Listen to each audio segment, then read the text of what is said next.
oh my God, we're not slowly walking toward a tipping point. We are running toward a tipping point, and that tipping point is going to happen in the year 2028, which, by the way, is not far away. 2 years, right?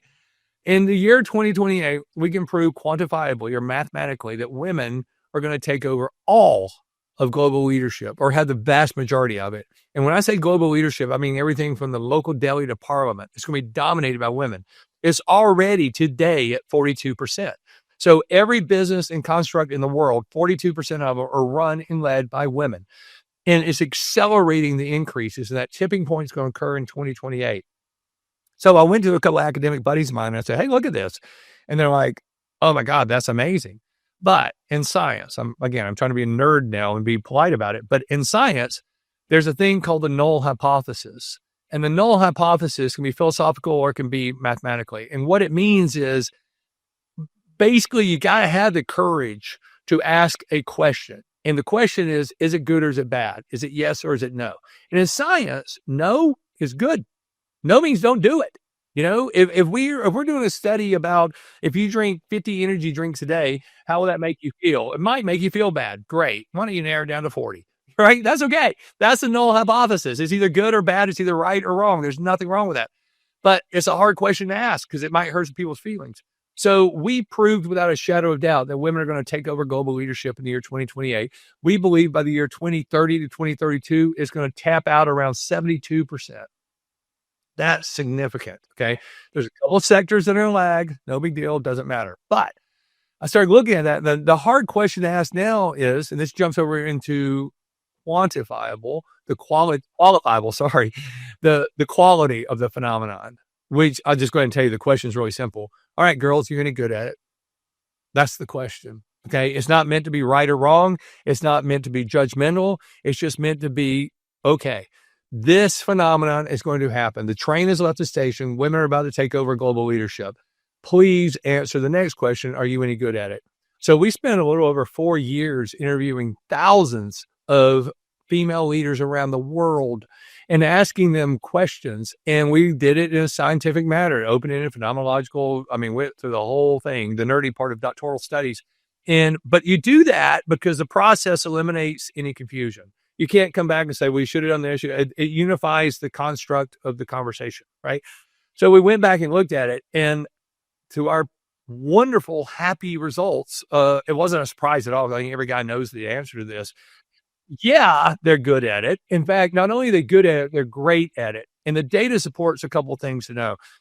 Women, on average, if you take a female-owned business exactly next door to a male-owned business, at the exact same business, same location, same everything, the female business will outproduce the man's business 3-to-1 in revenue and profit.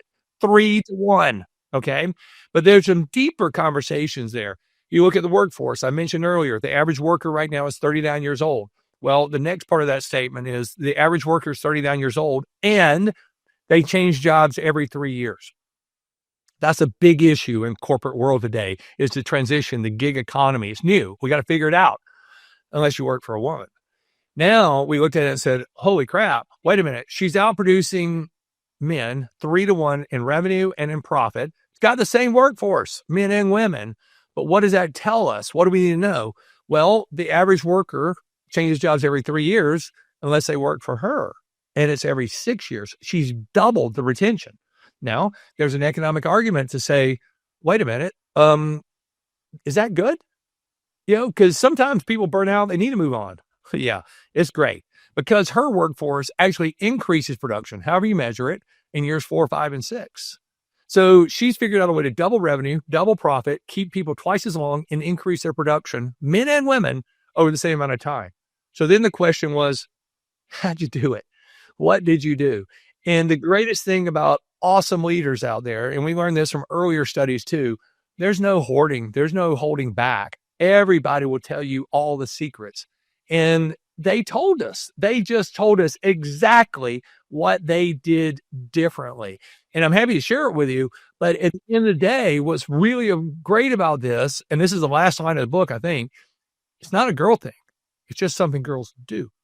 So if men start doing it, which they have, it's like, oh my God, what is about to happen to our economy? We're about to go into a minimum 3x growth cycle beginning in 2028.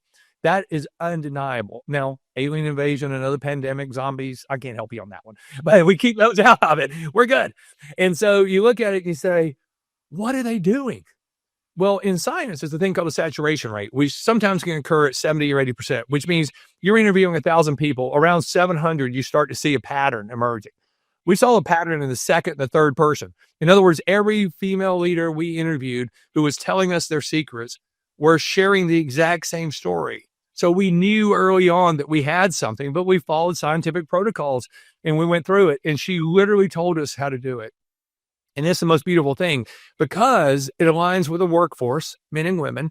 And most importantly, it aligns with consumers, men and women. And when we went up to people and said, hey, Coke, Pepsi, Red Bull, Monster, BMW, Porsche, why do you pick these things?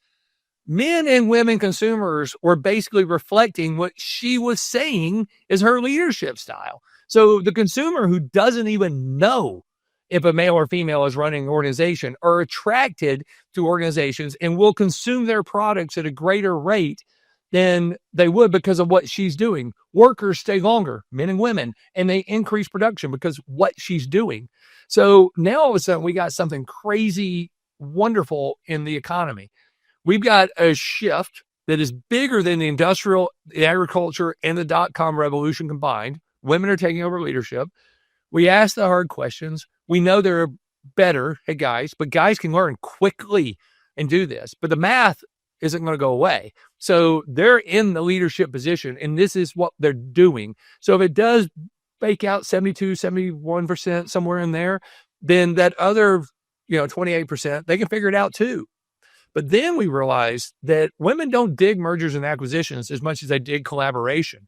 Women want to work with other like-minded organizations. So now you got a phenomenon too that's brewing in addition to this. We're sitting there saying if the economy is about to go into a 3x growth mode, which it will, she has given us a playbook. We know what to do now to attract more customers, to keep people longer, to increase production, and to allow us to be more innovative and creative. We look at this and go, wait a minute. Part two to this story is she likes to collaborate. She likes to work with other companies. So what happens when 3X meets 3X? You can't add them together. It's not 6X. It's 3X cubed.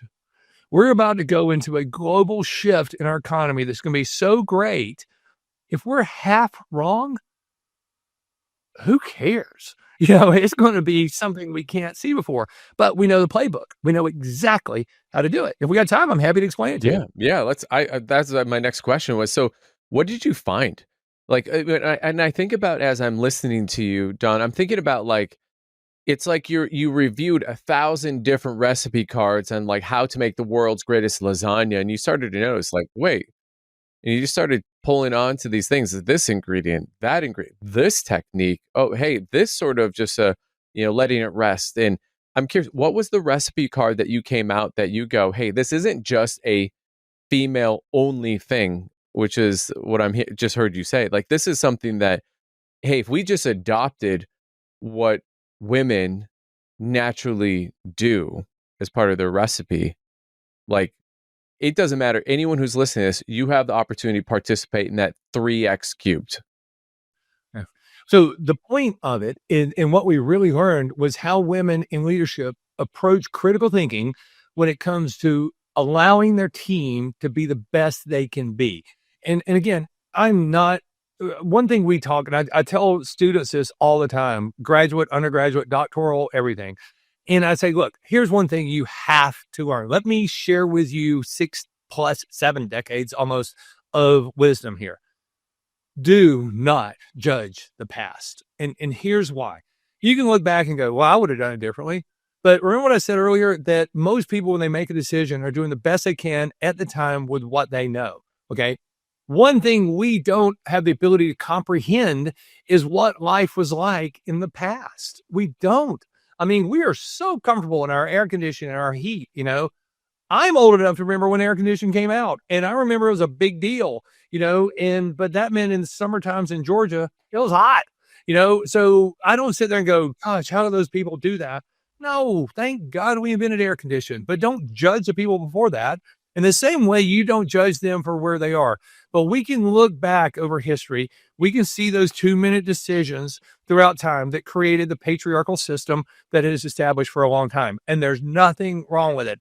They were making the best decisions they could at the time. For example, when you look at the agricultural revolution, which was important because that means we could be tribal, we could move around, we could grow, we could feed ourselves at greater quantities, and it was awesome. When the pioneering spirit, say here in the United States, kind of went out and they were clearing the fields and doing stuff, it became a male dominated world at that time. The same thing in the Industrial Revolution. It doesn't come down to social construct, it comes down to red muscle mass. We've got more red muscle mass than women do. There's nothing to argue with that. There's some tough girls out there, not knocking that either. But come on, I can plow a field faster. I can cut down a tree faster, usually, okay, than 99% of the women out there. So I had a job. The man had a job. The woman had a job in labor disbursement, okay, which means if you were a pioneer and you had a farm and you were doing something, you had 10 kids, you hope 4 of them or 5 of them made it, that's your labor pool, right? So we separated in the social construct around things because we needed to. And then because of that, and the guys got to make decisions and do things, and it just happened. It's okay. It happened. Looking back on it, are there some things that are atrocious? Yeah. Are there some things that we used to do that we probably should do again? Yeah, probably. But at the end of the day, it's just the past. And this is what I tell students, and this is so critical before we jump into what we learn. The primary reason that nobody should judge the past is this. You and I, or anybody's listening to this, we are the past of our future selves. In other words, your children, your great grandchildren, your great great grandchildren, they're going to look back at you and they're not going to go, oh, Ben, was he such a nice guy? There's a really good chance you can go, oh, Ben and Don, I saw that podcast. Those barbarians. You know, they're going to think we were barbarians. And think about this. We live in a world, and this is just to prove the point here. We have the most advanced medical science humanity's ever had. We think, okay, the best of our knowledge, we do. We can do heart transplants. We can grow. We can do things, right? Our great great grandchildren are going to look at us and call us barbarians. Like, ooh, they took body parts from one human being and put it in another. They use scalpels. They use stitches. God, they're barbarians. Why didn't they just push that button and scan it and it fix it? Why didn't they grow another heart? Why didn't they do this? Those barbarians, they actually cut into people. So we're sitting here thinking we're the most advanced thing on the planet, and we are, but our future selves are going to call us barbarians. So when we look back at the barbarians in our past, give them a break. Yes, there's some morality issues. Yes, there's some dark times. Yes, yes, yes. But we're here today, right? And we are the past of our future selves. So let's just do the best we can. And in this evolutionary process, we see these jumps start to happen. And so we can look back at the past and say it became a male dominated patriarchal system, which it did, and it worked great. Few bumps in the road, wish we'd done things differently, but we didn't. And this is where we are today. It got us here. But we're seeing this change start to occur. And the change is going to shift initially, not in the gender profile. The change is going to shift in how we approach critical thinking with a team. Now, guys, through generations of being in that system, men are trained to fix things. That's what we do. In fact, if something's not broke, we might just break it so we can fix it. Guys like to fix things, right? So what happens normally, and I'm a little exaggerating, but I think people understand this. Say there's a problem at the factory and there's a dude, a guy who's the CEO or the factory manager, general manager, whatever. Something happens and somebody comes up and says, hey, oh my gosh, you're not going to believe this. There's a dock worker strike in Savannah or in Charleston, and we've got a boat sitting out there with all of our supplies. If we don't get that stuff off that boat into our factories in 4 days, we got to shut down because we kind of live in an on-demand type of thing, and we depend on supply chain, and we're kind of screwed. What the typical male will do, all right, give me the phone. I'm on this thing. I'm going to take charge. I'm going to do it. I'll talk to those people. I'll do everything. So the male leader just neutered the person who had the problem, took it away from them, And you also took away from the time that you've got to be a good leader, to be innovative and do things. Most guys, when we talk to them, would say, well, that is good leadership. Fix the problem. No, it's not. It's not good leadership at all. And here's why. And this is a data point that I hope everybody remembers. We studied this. I've seen it. It's been supported in multiple factions. The people who bring you the problems, the person who came to you and said, hey, this dock worker strike. Hey, I'm the person who worked for you, who's in charge of the supply chain. We've got 5 days. All the data says the person who brings you the problem, 94% of the time knows how to fix the problem. Think about that.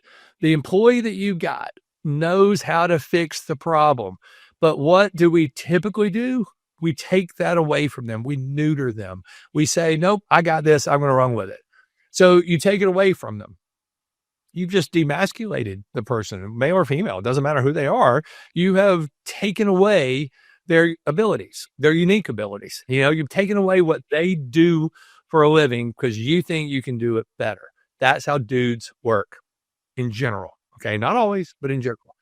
What we saw women doing at that saturation point that was so overwhelming to us is women add 3 steps before the fixing comes around. And this is critical because it's going to create a ripple effect, like what we've been talking about. The first thing she does is when the person comes up and says, oh my God, it's a dock worker strike. Nobody knew this was coming. Our boat's stuck out there with all our supplies on them. We got all these containers out there. We can't get them off. We're going to shut down in 5 days. First thing she does is she shows sympathy to the problem, not the person. So a female leader looks at it and says, oh, that's a very real problem. I acknowledge it. She separates the problem from the person. It's not that person's fault. It's just a problem that needs to be solved. But she separates it and she's sympathetic. It's real. It's a problem. Let's deal with it. So separate the person from the problem and show sympathy to the problem. Step 2, she looks back at that person, and this is general, but you'll get the point. She looks back at that person and she shows empathy to the person, not the problem, sympathy to the problem, but empathy to the person. And she says, look, I know this isn't your fault. This is tough. I know. Please don't lose sleep over this. We'll talk about this together. We'll figure it out. Let's breathe. It's going to be okay. She makes the person, she shows empathy to the person. Then she does something magical. Step 3. And everybody's got their own wording for this, but it was incredibly consistent. She says, hey, look, if you had a magic wand, what would you do? How would you fix this? Now, keep in mind, 94% of the people who bring you the problem know how to fix a problem. She just said sympathy to the problem. She separated the problem from the person, showed empathy to that same person who knows how to fix it. And then she says, what would you do? And when the person says, well, I might call down there. I think I can get an emergency action order. I know those dock workers down there. I know that this is a critical supply issue. It doesn't have anything to do with their union issues, but I think we can work this thing out. The female leader looks at her and says, do it. And what happens there, that spark that occurs when she transfers that leadership to the person who already knows how to fix it, changes dramatically. So think about this. She shows sympathy to the problem, empathy to the person, and then she met that person where they are and said, how would you fix this? And then engage them to do it. In other words, sympathy to the problem, empathy to the person, meet them in the middle. What she's saying to that employee of hers, that person, I see you, I hear you, and I understand you. I understand you're the person that can do this. I see you, I hear you, I understand you. When you have an individual or a workforce that they can honestly stand up and say, my leadership sees me, hears me, and understands me, male or female, doesn't matter, then that workforce and that individual feels valued. Can I say the word though, that I think that is that they're bringing a level of love IQ. Yes. That's a great way of looking at it. Great way of looking at it. I love you. Love wins, right? Oh, we talked about it earlier. Yeah. So, but keep going, because I'm just going, see, heard, understand. I'm going, that sounds a lot like love. Yes, exactly what it is. And that is what leadership is. Remember, love wins. So if somebody feels seen, heard, understood, then they're valued. But then that magic of saying just do it means they're empowered. So think about this. You have a workforce of people who feel seen, heard, and understood. They feel valued and they're empowered. They will move a fucking mountain for you. Seriously, think about that. You cannot stop that force. When in male and female, it doesn't matter. But she has that magic of making that happen. Now, a lot of guys will come back and go, well, that's a waste of time. I could have fixed that. No, you couldn't. No, you didn't. She did it. And here's what really happens. Here's the secret to 3x growth. While that problem is being fixed by her team, what is she doing? She's out there being innovative. She's talking to new customers. She's being creative. She's doing her unique ability. She's growing her organization. She's not getting in the weeds. When the guy takes the person who 94% of the time knows what to do and says, no, I know better. He's pushing them around. They don't feel seen, heard, and understood. They don't feel valued. They don't feel empowered. So they're just workers. And they go back and clock in, clock out, do it. And next time there's a problem, it's like, ugh, I got to go to you. I got to tell you, I'll just let you have it. You deal with it. So the leadership gets sucked back down into something they should not be doing. That's in the weeds. Whereas she, by saying, I see you, I hear you, I understand you, I value you, and I'm empowering you, they go out and do it. So she's out there being innovative and creative and growing that business. But here's the best part of it.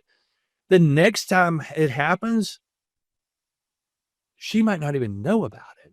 In other words, she might be walking down the halls and that same person go, oh, I got to tell you, you're not going to believe this. Those crazy dock workers went on strike again yesterday and I fixed it. It's all good. But if you see the paper, I just want you to know we got this. And she just goes, okay, cool. And keeps going. Talk about hell. She just eliminated hell for herself by letting an empowered group of people who feel seen, heard, and understood, and they're valued do their jobs.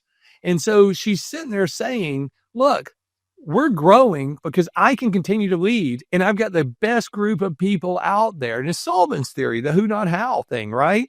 She's got a bunch of who's. And if you're the who, because remember this, great leaders don't have to know how to do something. They need to know who knows how to do something and get them to do it, right? So when you look at that and you say, she's got a group of who's who are heroes.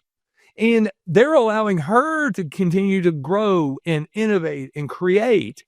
And they're out there happy as they can be because they're working twice as long in the tenure. They're producing more, increasing year after year. And another thing we found, those same employees that feel seen, heard, and understood, which means they're valued, which means they're empowered, which means they're doing stuff. When they do leave after 6 or 7 years, it's an incredible moment of gratitude and love. They come back and say, listen, I thought I would never leave this company. This is the greatest company in the world. But this dream opportunity came up for me and my family, and I'm so compelled to do it. But at the same time, I've got to thank you. I could not have been at this place in my life had I not worked here and worked under your leadership and been exposed to what I've been exposed to. That's that love moment. That's the hugging thing where you see tears. And think about this. And I talk to HR directors all the time. They say, yeah, and this thing about everybody's quitting every 3 years, that means we're facing 1/3 turnover every year. We're just processing people in and processing people out. We're slinging bodies. Oh, wait, unless you work for her. And then you look at it and go, wow, they're twice as long. We're not just throwing bodies against the wall. And when they leave, there's this outpouring of love and affection, this gratitude that she, the leader, is giving back. She's going, great. That's the ripple effect, right? Now this person is going to go out and do greater things out there. But here's what's really cool. We went to male and female employees and we said, how do you feel about working here? They said it. They didn't say it exactly, but they said, yeah, I'm seen, heard, and understood. I'm valued. I'm empowered. Why would I want to leave here? Every day I come to work, I grow and I learn. But then we went to consumers and say, hey, how come you like this company over the other company? And they said the same thing. I don't know. I just feel like they know me. I feel like they get me. And I feel this cultural connection to it. So go back to the ripple effect of the hero. She is the hero of everything we're doing in economics right now. She's changing the dynamic of everything, male and female in her workforce, and it's reaching to male and female as consumers. And since she's stepping back, not getting the weeds, she can be innovative and creative, which is that 3X movement. And again, 3X times 3X, 3X cubed. So I'm hesitant when I talk about this in economics because, okay, if I say it's going to be 3X, okay, or 3X cubed, okay, that's 9X. So, okay, if it's 8X, I don't want somebody pointing their finger at me saying I'm wrong. So let's just stick with 3X. Everybody's going to be good with that, okay?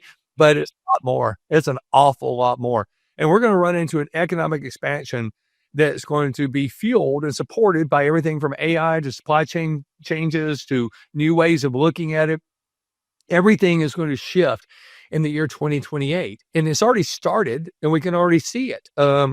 If you look at 8 of the big firms on Wall Street that control probably 60 to 70% of the trades every day, 6 of the 8 are already run by women, and 2 that don't have a woman in the queue. We're just waiting for the old guy to die. So it's like, I don't mean that bad because I'm one of them, but we're seeing this all around us. We go back to medical schools 25 years ago. 25 years ago, medical schools were 30% women. Now they're 68% female. Dental schools were 3% women. Now they're 70% female. Okay, at it. Here's what's curious. When we go to consumers of medical stuff and say, hey, your doctor, dentist, medical, whatever, would you rather have a man or a woman? Overwhelmingly, they say female. Overwhelmingly. Now, here's what's weird. They give you all the undeniable reasons why they're wrong. When we say, why would you rather have a female doctor than a male doctor? They give you 2 reasons which are not acceptable. Number one, they're more gentle. They say, oh, women are more gentle. I'd rather have a female doctor. There's no data to support that. None. Okay. Or they have smaller hands. When do they stuck their hands in you? They don't do that. We're past that part. So the consumer's perception of it is a little morphed on it. And there was a study years ago with a male, Chandra Chopra. He was the head of cardiology at Harvard. I think I've got most of the story right. He told me when we were over at Oxford, he was telling me the story. And basically, and if somebody from Harvard's listening, I get a little bit wrong. That's just for the point of this, what I'm saying. Basically, Harvard was saying, hey, wait a minute. When Dr. Chopra was there, everybody loves him. And we started talking to some of his patients. He's the head of cardiology. So he's a smart dude. When we meet his patients, they're just in love with him. And we said, why do you like Dr. Chopra so much? And they all said, oh, he makes us feel like we're his only patient. And they're like, wow, that's really nice. We really like that. How did you do that? And they're like, oh, he spends so much time with us. Well, Harvard didn't like that. And there is an economic argument in a hospital. It is a factory. You got to move things through it. And I know it's emotional. And I know there's a lot of things going on with families and people are scared. But you can't serve as many people as they serve unless you have a process in place. So they were looking at it going, oh, God, is he spending too much time with the patients? So they did a little study. And they took the traditional doctors, they followed them around. Now, put it this way, you can be the worst doctor at Harvard Medical, you're fine. You're the best in the world, so it's okay. So they were going to the traditional doctors who would come in, they'd have their lab coats, they'd have their nurse, male and female, didn't matter. And they would sit down, they stand at the end of the bed, they talk to the families. Okay, tomorrow we're going to do a little bypass surgery. Here's what it is. I see your stats are fine. Do you have any questions? Traditional stuff, And when they would leave, they asked the patients, hey, what'd you feel? And they're like, well, we're anxious and nervous about tomorrow, but we trust you and it's going to be fine. They're like, how do you like your doctor? They're fine. It's a Harvard doctor. They're fine. And they said, how, just for giggles here, how much time did they spend with you? And they're like, well, they were in and out. They were efficient, a couple minutes, 2 or 3 minutes here or there. And they're like, okay, good. Yeah, that's what we want. They go to Sanji and watch him do it. And he would pull up a chair and sit down beside the patient in the bed. He wouldn't stand at the end. And he would reach over and touch their arm. And he would say, hey, I'm Dr. Chopra. Here's what we're going to do. And he would, I don't have a piece of paper, but he would draw out like a Valentine's Day heart. And he'd say, okay, up here, we're going to take this piece and we're going to put it down here. And he would draw it like a Valentine's. He'd go, look, I just made Cupid's arrow. How cool is this? That's what we're doing. I'm Dr. Chopra. I'm a head of cardiology. You're going to be fine. Do you have any questions?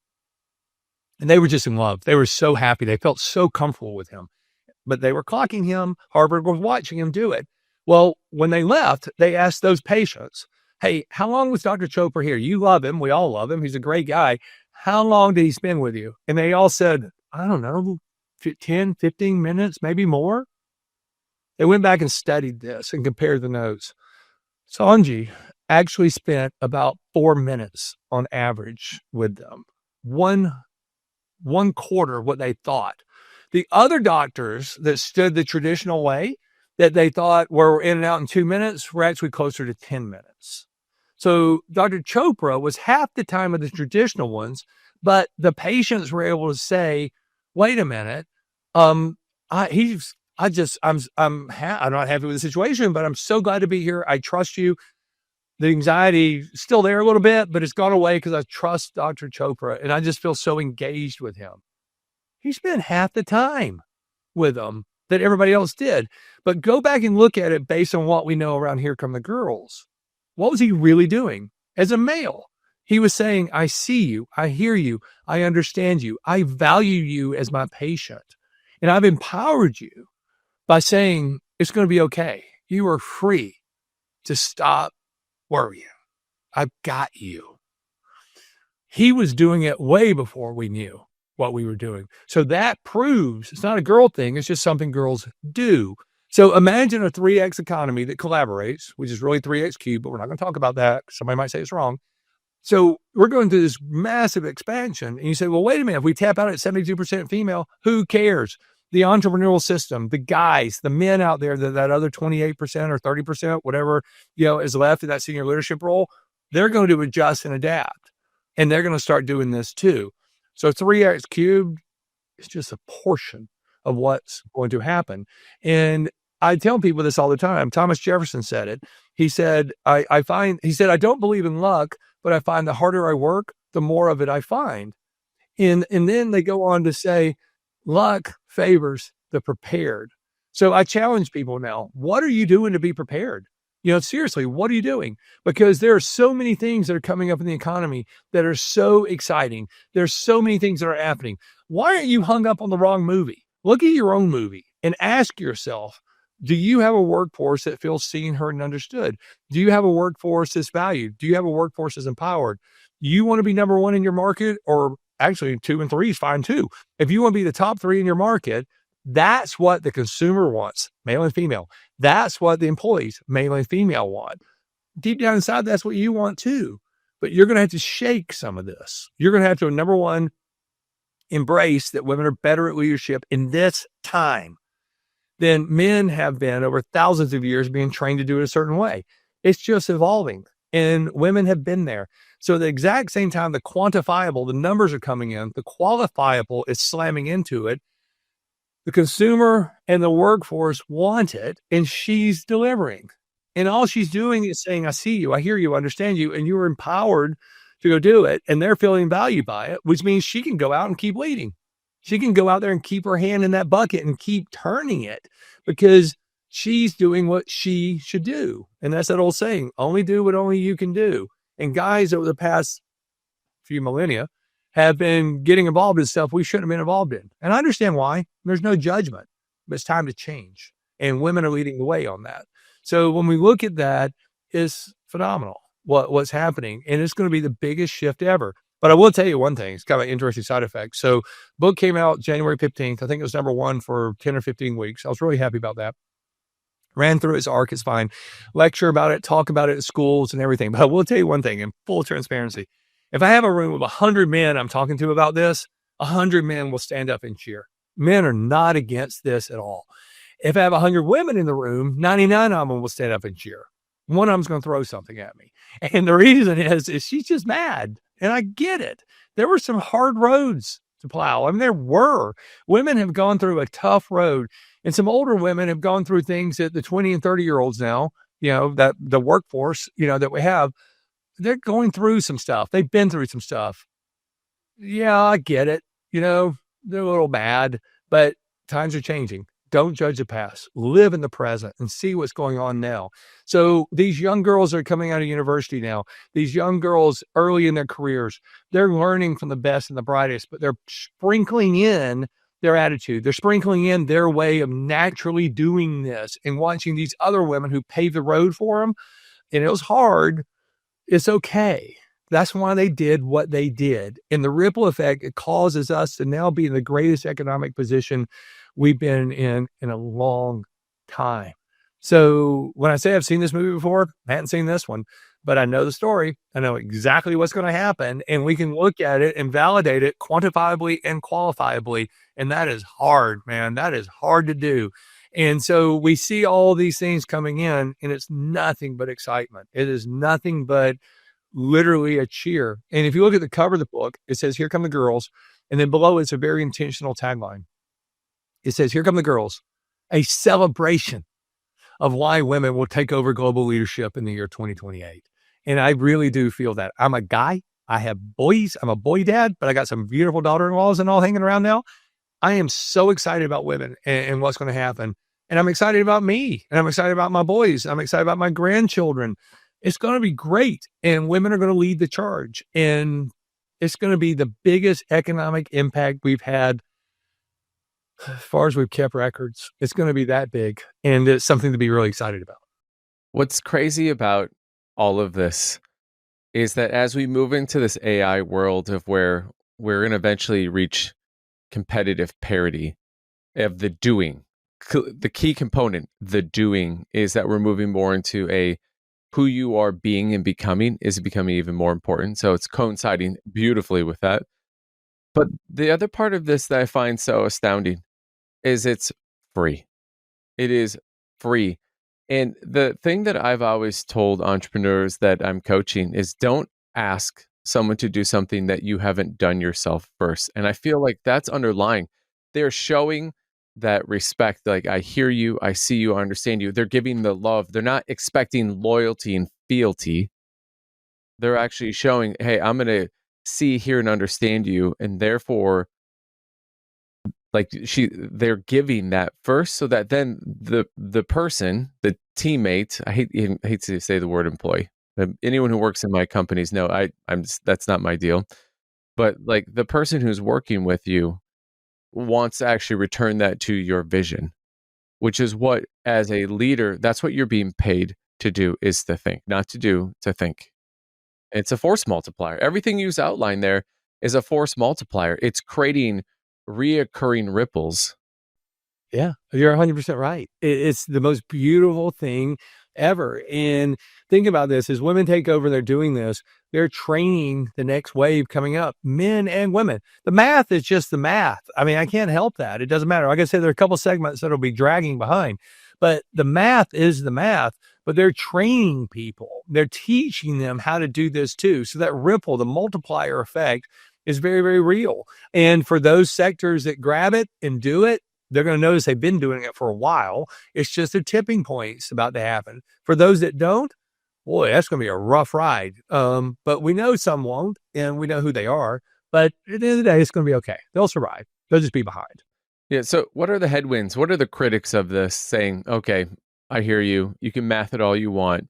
This is how it's always been, and that's never going to change. So, I'm curious about that. And in that same vein, what are the industries do you see are fighting this or will fight this the most? Yeah, that's the hardest question. The critics are people who want to get hung up in the past, who are judgmental, who are pissed off, and they probably should be. I mean, my God, I told people, all my years on Wall Street, I sat in Manhattan in boardrooms, and I worked for the most gregarious CEOs ever, some legendary names out there.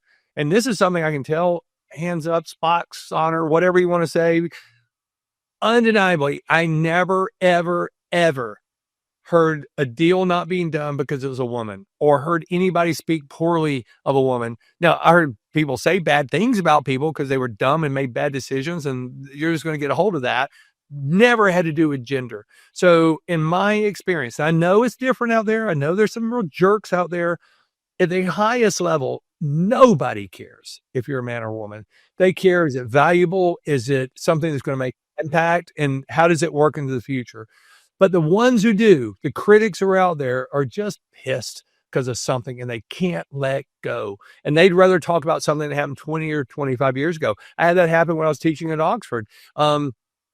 This is kind of a fun story. I'll show you how I think economically. Professors audit other professors. We just we just check the box. Nobody's actually going to say anything.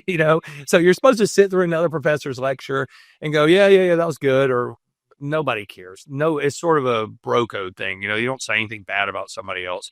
But I was in this classroom. It was taught by a female professor. It was mostly females.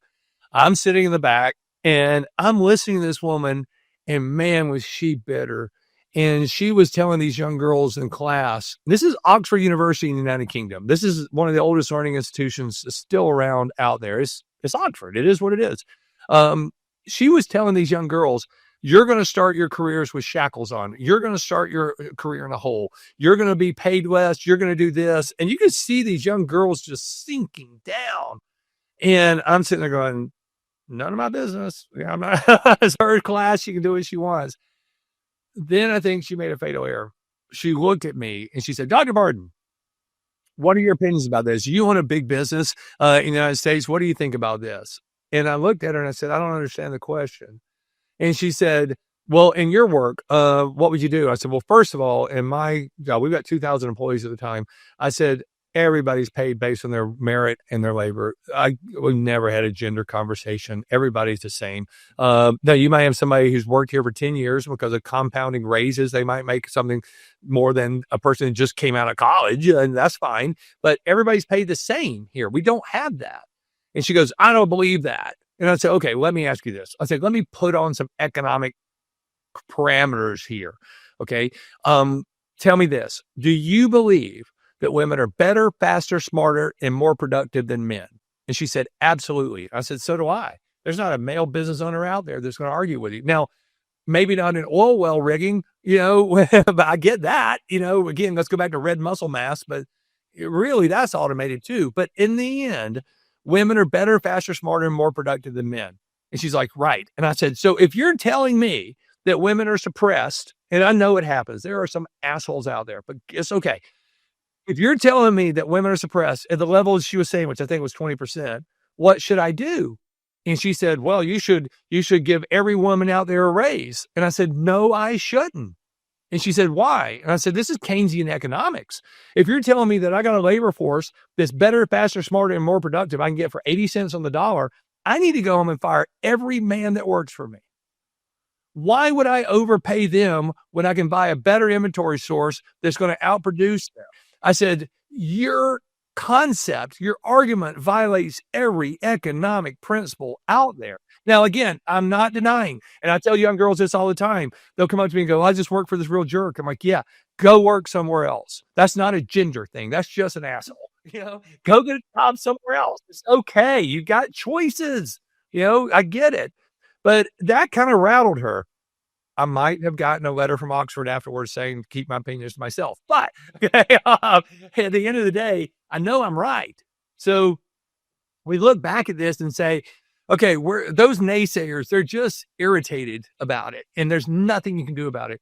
The hard part is going to be not letting them influence these younger girls, and make them feel bad about themselves. They need to see that the world wants them, desires them, calling for them, that they are the bright and shining star. They are the future. And so are guys. We just got to unwind some guys and teach them this new way of doing it where women are already doing it. So there's just sort of a yin yang thing going on, but it's not bad. It's great. So that's why you see the naysayers. That's why you see the judgmental people in the past. It's something that happened to them in the past, that they're trying to bring into the future instead of recognizing the presence and where they are. That's why when we say it's a celebration, that's what we mean. Stop, breathe, celebrate this stuff, and you'll see it's fine. The two sectors that are going to be falling behind are pretty simple if you think about it. Number one is going to be the Christian church, the global church, not just the Catholic Protestant. The church is dragging from some old patriarchal misquoted things out there, and they're trying to hold on to themselves. And we've talked to some pretty serious church leaders out there, and the general consensus from some of the old guys is, well, we can last through my pension. In other words, I'm not going to rattle anything. I'm just going to try to live the rest of my life and do it. I don't really care. And the data that supports that is phenomenal. So we'll dig this. The Christian church over the past 25 years in the United States and Canada, not Mexico because it's different, but the overall Christian church, denominational churches, if you ask them the proper question and you get an honest answer, their attendance is down 50% over the past 25 years. Now, when we did this, the first question we said was, how is your membership rolls? How's it looking? We didn't realize that was the wrong question. They were all saying, oh, it's fine. It's flat, maybe a little bit more. What hit me one day, I was like, that doesn't look right. And then I'm like, oh, wait a minute. Nobody quits a church. If you're a member of a church and your dad was a pastor, right? If you went to another church, you didn't send them a letter usually and say, I quit. You just didn't go anymore, right? You went somewhere else. But they're holding it onto their membership so they can give a false front that more people are engaged than not. So I changed the word. I said, look, how many butts are in the pews? And don't give me this crap about they watch online. I want to know how many butts are in the pews and how are your donations coming in to help further your mission. 50% down, 50% down in denominational churches. So that's the beginning of a phenomenon, right? And then we're like, oh, what about non-denominational churches that aren't labeled in a tradition? And that's what denominations are. They're traditions. They don't, it's like golf. Do you want to play links or sandy or whatever? It's all the same, whatever you like. So you look at it and you say, okay, what about those who don't label themselves? Non-denominational churches in the same time period, whereas denominational churches have gone down by 50%, non-denominational have doubled. Non-denominational who are pastored by a woman have doubled the double. There's this massive flow of people within the church, the Christian church, running to non-denominational. They're getting rid of the labels of tradition, and they're seeking out female pastors. We interviewed one woman who's got 45,000, and it wasn't some TV person. It was a quiet little thing you would never know, humble, sweet, kind. And we started looking at these people saying, okay, the church is the same as any business. You got the manufacturing side, that's the church itself. You got the distribution, and then you got the consumer, and you got the workers. Let's talk to them like we would any other business. And we started talking to the consumers, and there's two things that came out.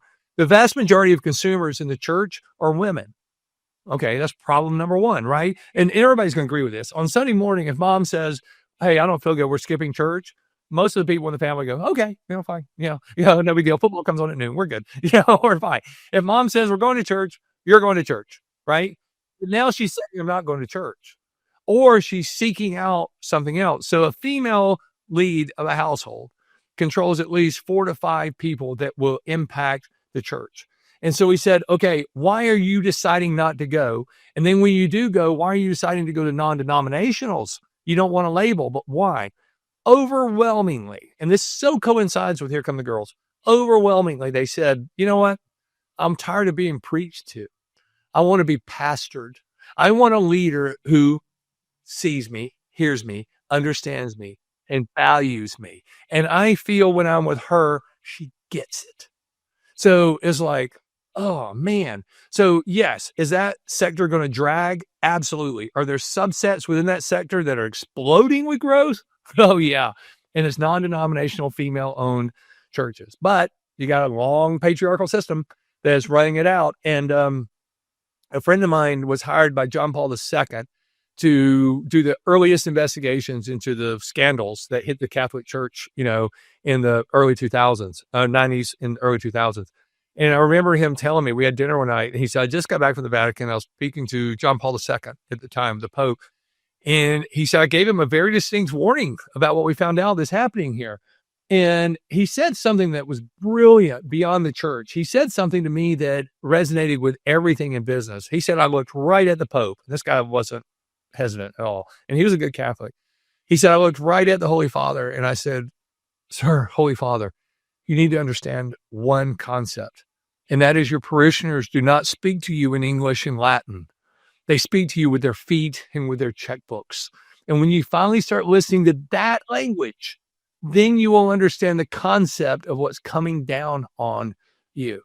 And nothing really happened. But think about that. That's business, right?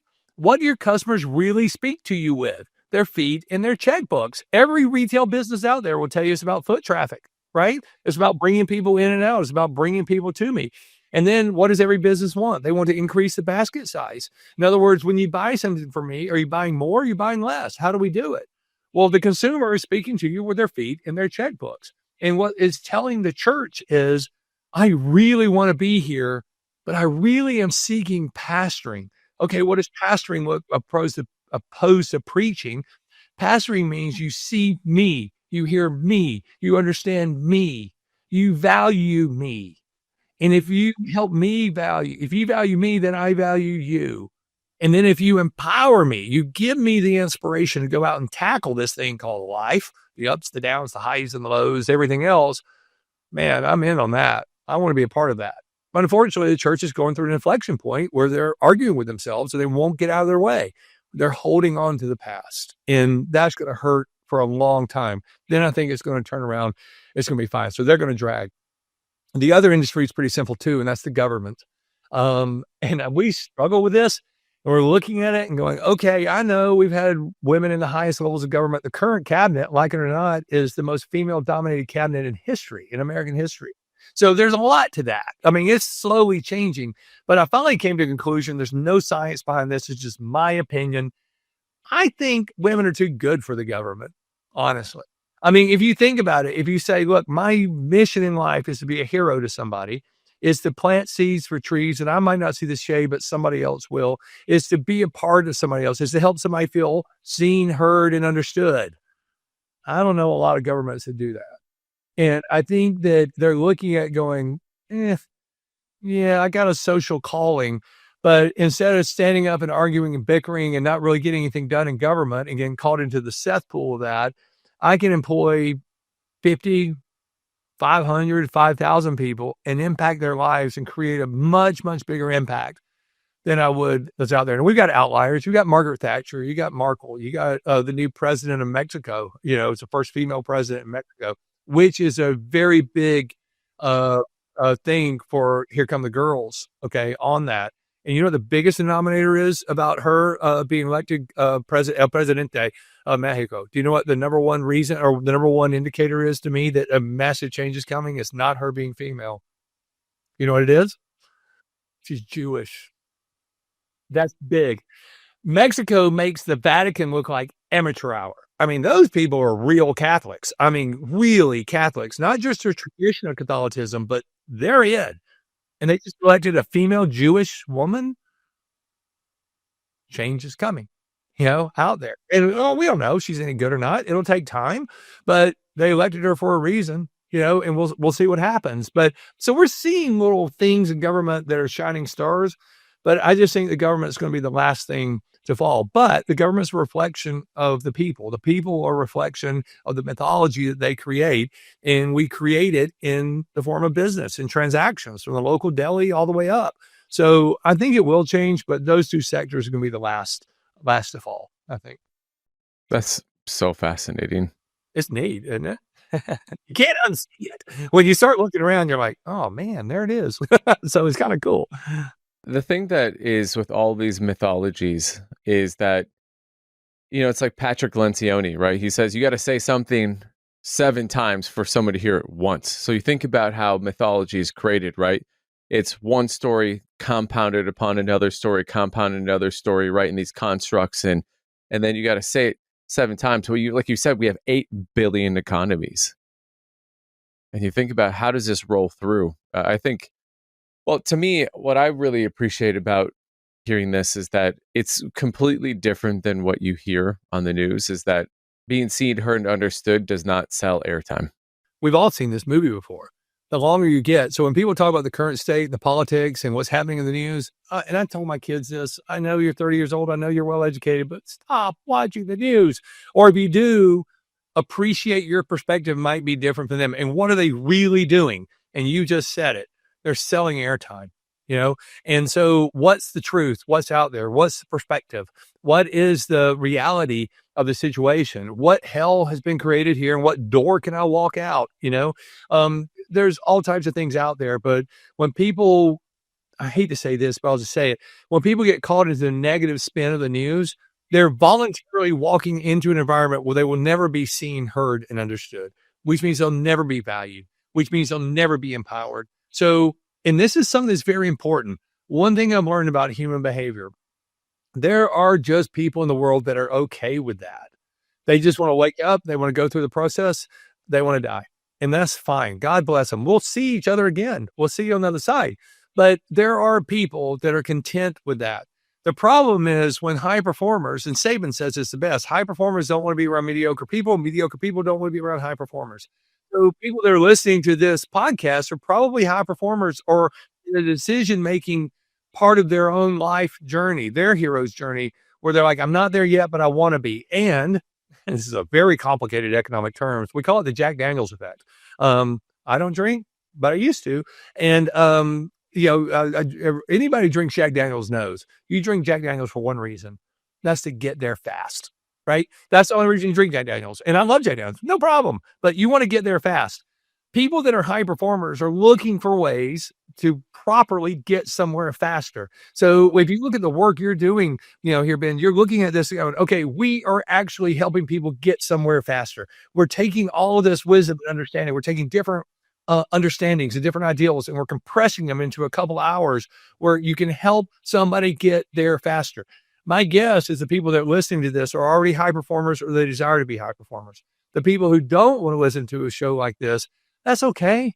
That's fine. God bless them. That's great. I hope they're happy. I hope they find joy, like you said. I hope everything for them. They're just not going to be playing in the game. So you got to look at it and see which game do you want to perform in. And if you want to perform in something that doesn't have to deal with this or thing, great. There's nothing wrong with that. Love wins in every category. But if you are a high performer, you want to do something great, then you need to seek the wise wizards. You need to seek you. They need to find you. They need to hire you and say, hey, Ben, how can you help me get there faster? How can you take your wisdom and bring it to me? Because I've got a series of 2-minute things coming up that are going to greatly influence the trajectory of my life and what I want to accomplish. Now, I know it might not be it. I know I might be confused about my destiny. And I know there's 1,000 or infinite ways of getting there, but I know I can get there better if you're holding my hand. And I think that's the brilliance of what you're doing here. And I'm so grateful for you in this podcast because you're helping people get there faster, those who want to. And going back to what we said earlier, they're convinced, but your listeners are compelled. And that's a big, big deal. And I think what we're going to see is more compelled souls in the next 10 years going forward saying, I want this. I want to be better than we've ever seen before. So as all these economic things start colliding, and thank you for the support of you and people like you who are doing this, especially, I love your show. But when you look at all this stuff, it's like, oh, wow, you're one of those accelerators. You're one of those people that are helping other people get there faster, which means the ripple effect is exponential. So I'm so grateful for you, dude. I am so grateful for what you're doing. Well, I'm super grateful to be here. Today's just been an epic conversation. And before we get to kind of like closing this down here, one of the things you'd said in the green room is that you have a gift for our listeners. And so, this Here Comes the Girls, it was released this January of 2025. But you have a gift for our viewers. Absolutely. If somebody wants to shoot me a note on LinkedIn, or I'll give it to you with show notes, whatever's best, and say, hey, I was listening on Ben's show. I love this. I got a free copy. I'll send them a free e-copy of it. I want to share it with the world, and they can share it with as many people as they want. So anybody who calls me up and says, hey, I was on Ben's podcast, I want to be a part of this, they get it for free. Happy to send it to them. And our earlier work, which I think was just as good, which we didn't realize that Here Come the Girls is actually a sequel to a book that we wrote about 20 years ago called The Perfect Plan. And what we did in The Perfect Plan, we studied men and women all around the world, the elite leaders out there in sales and marketing in particular, and what were they doing different. And we were able to look, and this is Wall Street, we were able to figure out what they do differently, but why they do it differently, and what the neural connections are, and why if you do this, this will happen, and why if you limit this, this will create abundance, why all this stuff. So that's actually in 39 countries and used by not only the military, but that's used by Microsoft, Coca-Cola, and a lot of other big organizations too. So if you want, we'll be happy to send you e-copies of both, just for listeners of yours. And anything we can do to help, we're happy to do it. That's super generous. Thank you so much, Don. Again, if you aren't taking Don taking advantage of his offer, you guys are crazy. Wait, whoa, reword that. They're crazy if they don't take the plan. Sorry. They're crazy if you don't take advantage. Where can they find you, and where can they follow you if they want like more Don? Yeah, they'll go to donbarden.com. You send me a note on LinkedIn. That's the best way to do it. I respond to everybody. We got a pretty big and robust team here, but if it's directed to me, I respond to it. I believe in the human connection, and I'll get back to everybody. So hit me up on LinkedIn and go to donbarden.com. However you want to do it, we're here. We just love the people who want to do better and want to be a part of something that's out there. And Here Come the Girls is significant, and it's going to be real, and it's going to be something that is going to be those times in the future when our future selves look back, and you're going to be able to look at that inflection point and say, wow, society was doing really good, but we just made an exponential jump. And those who are prepared because they listen to shows like this and they engage people like you, Ben.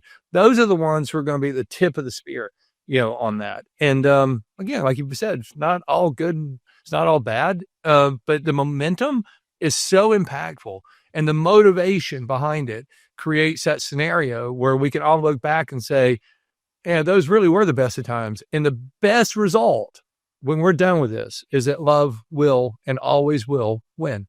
And that's what's coming up at levels we haven't seen before. So I'm just grateful for what you're doing. That's amazing. Don, thank you so much for being here. The thing that, as you know, that I like to do with my guests is I like to leave one last ripple. I always say ripple. And today we talked a lot about ripples and heroes but what's the ripple, thought, word, punctuation that you want to put on our conversation today to leave our audience with? Don't be so worried about your future when you've been blessed so much in the past. That's the hero's journey. Thank you, Don. Thanks for being here. Thank you for having me. Thank you for listening. A big thanks to Elation Lab for the production and creative design. Remember to like, subscribe, and follow us on YouTube, Apple Podcasts, and Spotify. Keep listening for more Max Life.